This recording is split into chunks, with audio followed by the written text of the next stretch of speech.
Contestant number 18, Gai Chung Ka Mai. Contestant number 18, Gai Chung Ka Mai.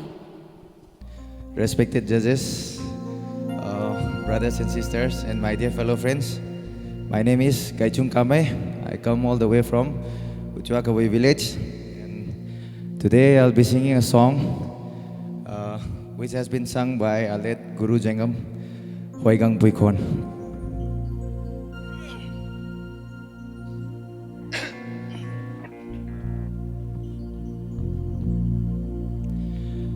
Hoigang Puikon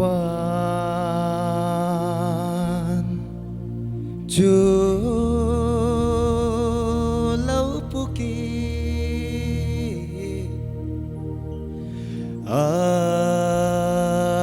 Alung Mo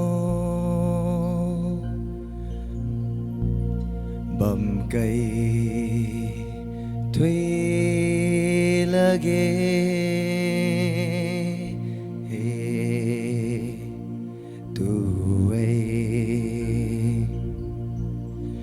จากการ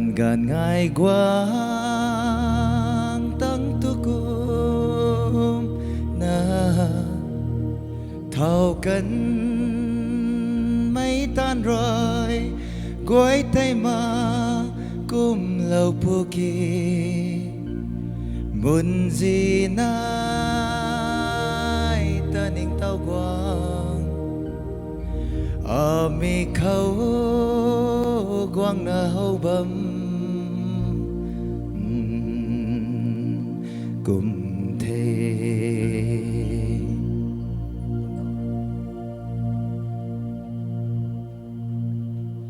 One, two, three, four ฉันไม่คุยนั่งลุ้นกายไม่ตาก็กันกระทุยเขาเฮาบำเทอาลุกเขาไม่ริมไม่นั่งเจ้ากุมตากะกันกะทุยเขาเฮาบำเทอาลุกเขาทิ้งกุมให้ฉันทัดกันไหมอาเท่านะกุมนิ่งบำเททิ้งกุมให้ฉันทัดกันไหมอาเท่านะกุมนิ่งบำเท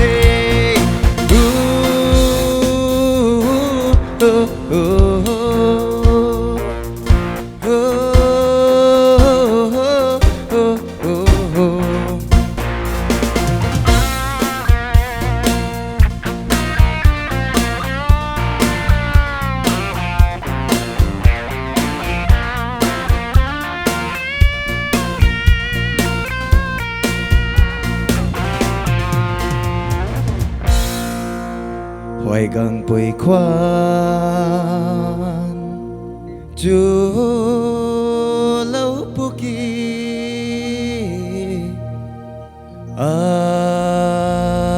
Alung Mo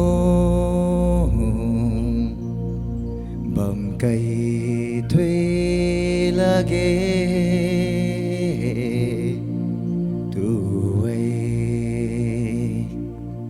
จากการง่ายกว้า